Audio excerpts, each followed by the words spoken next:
हरे कृष्ण भक्तों को मेरा प्यार भरा राधे राधे। आज हम श्रीमद् भागवत के नवम स्कंद के द्वितीय अध्याय में प्रवेश करेंगे, जिसमें पृषद आदि मनु के 5 पुत्रों के वंश का वर्णन किया गया है। श्री सुखदेव जी कहते हैं, परीक्षित, इस प्रकार जब सुधम्न तपस्या करने के लिए वन में चले गए, तब वैवस्वत मनु ने पुत्र की कामना से यमुना के तट पर 100 वर्षों तक तपस्या की। इसके बाद उन्होंने संतान के लिए सर्वशक्तिमान भगवान श्री हरि की आराधना की और अपने ही समान 10 पुत्र प्राप्त किए, जिसमें सबसे बड़े इक्ष्वाकु थे। उन मनु पुत्रों में से एक का नाम था प्रसद्र।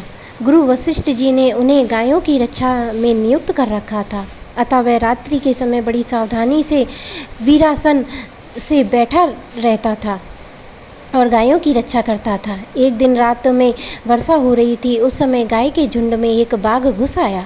उससे डरकर सोई हुई गौएं उठ खड़ी हुई और वे गौशाला में ही इधर उधर भागने लगी। बलवान बाघ ने एक गाय को पकड़ लिया। वह अत्यंत भयभीत होकर चिल्लाने लगी। उसका वह क्रंदन सुनकर प्रसद गाय के पास दौड़ आया। और एक तो रात का समय, दूसरे घनघोर घटाओं से आच्छादित होने के कारण तारे भी नहीं दिखते थे। उसने हाथ में तलवार उठाकर अनजान में ही बड़े वेग से गाय का सिर काट दिया। वह समझ रहा था कि यह बाघ है। तलवार की नोक से बाघ का कान भी कट गया और वह अत्यंत भयभीत होकर रास्ते में खून गिराता हुआ वहां से निकल भागा। शत्रुद्रमन प्रसद ने यह समझा कि बाघ मर गया है, परंतु रात बीतने पर उसने देखा कि मैंने तो गाय को ही मार डाला है। इससे उसे बड़ा दुख हुआ। यद्यपि प्रसद ने जानबूझकर अपराध नहीं किया, फिर भी कुल पुरोहित वशिष्ठ जी ने उसे श्राप दे दिया कि तुमने इस कर्म से क्षत्रिय नहीं रहोगे, जाओ शूद्र हो जाओ। प्रसद ने अपने गुरुदेव का यह श्राप अंजलि बांधकर स्वीकार किया और इसके बाद सदा के लिए मुनियों को प्रिय लगने वाले नैष्ठिक ब्रह्मचर्य व्रत को धारण किया।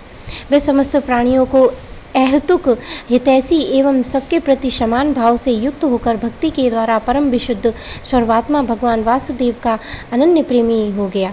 उसकी सारी आसक्तियाँ मिट गईं और वृत्तियाँ शांत हो गईं, इंद्रियाँ बस में हो गईं। वह कभी किसी प्रकार संग्रह परिग्रह नहीं रखता था। जो कुछ दैवेश से प्राप्त हो जाता था, उसी से ही अपना जीवन निर्वाह कर लेता था। वह आत्मज्ञान से संतुष्ट अपने चित्त को परमात्मा में स्थित करके प्रायः समाधिस्थ रहता और कभी कभी जड़ और अंधे बहरे के समान पृथ्वी पर विचरण करता रहता। इस प्रकार का जीवन व्यतीत करता हुआ वह एक दिन वन में गया। वहाँ उसने देखा कि दानव नल धधक रहा है। मननशील प्रसद अपनी इंद्रियों को उसी अग्नि में भस्म करके परम ब्रह्म परमात्मा को प्राप्त हो गया। मनु का सबसे छोटा पुत्र कवि, विषयों में वह अत्यंत निष्प्रा, वह राज्य को छोड़कर अपने बंधुओं के साथ वन में चला गया और अपने हृदय में स्वयं प्रकाश परमात्मा को विराजमान कर किशोर अवस्था में ही परम पद को प्राप्त हो गया। मनु पुत्र करुष ने कारुष नामक क्षत्रिय उत्पन्न हुए। वे बड़े ही ब्राह्मण भक्त, धर्म प्रेमी एवं उत्तरापथ के रक्षक थे। घृष्ट नामक क्षत्रिय हुए। अंत में वे इस शरीर से ही ब्राह्मण बन गए और नृग का पुत्र हुआ सुमति, उसका पुत्र हुआ भूत ज्योति और भूत ज्योति का पुत्र वसु था। वसु का पुत्र प्रतीक, प्रतीक का पुत्र ओघवान और ओघवान का पुत्र भी था ओघवान ही था। उसके एक ओघवती नाम की कन्या भी थी, जिसका विवाह सुदर्शन से हुआ। मनुपुत्र नरिष्यंत से चित्रसेन, उससे ऋक्ष से मीणवान, मीणवान से क्रूच और उससे इंद्रसेन की उत्पत्ति हुई। इंद्रसेन ने वीतिहोत्र, उससे सत्रस्रवा, सत्रस्रवा से उर्स्रवा और उससे देवत्व की उत्पत्ति हुई। देवत्व के अग्नि वैश्य नामक पुत्र हुए, जो स्वयं अग्निदेव ही थे। आगे चलकर वे ही कानीन एवं महर्षि जातुकर्ण के नाम से विख्यात हुए। परीक्षित, ब्राह्मणों का अग्नि वैश्यायन गोत्र उन्हीं से चला। इसी प्रकार नरिष्यंत के वंश का मैंने वर्णन किया है। अब दिष्ट का वंश सुनो। दिष्ट के पुत्र का नाम था नाभाग।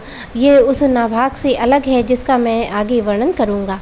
वह अपने कर्म के कारण वैश्य हो गया। उसका पुत्र हुआ भलंदन और उसका वत्सप्रीति, वत्सप्रीति का प्रांशु और प्रांशु का पुत्र हुआ प्रमति, प्रमति के खनित्र, खनित्र के चासुस और उसके विवस्वंती हुए।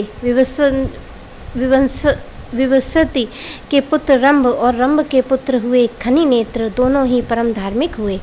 उनके पुत्र थे करंधम और करंधम के अविच्छित महाराज परीक्षित। अविच्छित के पुत्र मरुत चक्रवर्ती राजा हुए। उन्हें अंगिरा के पुत्र महायोगी संवर्त ऋषि ने यज्ञ कराया था। मरुत यज्ञ जैसा हुआ वैसा और किसी का नहीं हुआ। उस यज्ञ में समस्त छोटे बड़े पात्र अत्यंत सुंदर और सोने के बने हुए थे। उस यज्ञ में इंद्र सोमपान करके मतवाले हो गए और दक्षिणाओं से ब्राह्मण तृप्त हो गए। उनसे परसने वाले थे मरुदगण और विश्वदेव सभासद थे।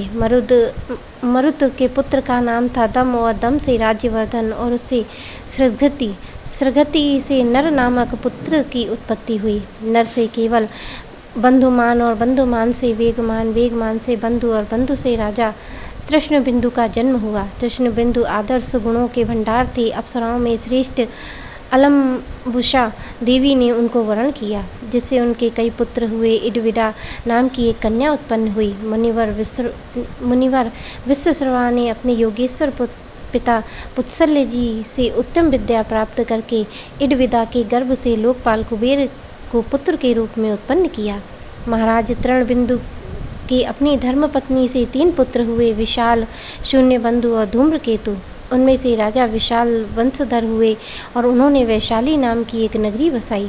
विशाल से हेमचंद्र, हेमचंद्र से धूमाच्र और धूमाच्र से संयम और संयम से 2 पुत्र हुए, कृसास और देवज। कृसास के पुत्र का नाम था सोमदत्त। उससे अश्वमेध यज्ञों के द्वारा यज्ञपति भगवान की आराधना की और योगेश्वर संतों का आश्रय लेकर उत्तम गति प्राप्त की। सोमदत्त का पुत्र हुआ सुमति, सुमति से जन्मेजय और ये सब तृणबिंदु की कीर्ति को बढ़ाने वाले विशाल वंशी राजा हुए। मेरे प्यारे कृष्ण भक्तों को मेरा प्यार भरा राधे राधे।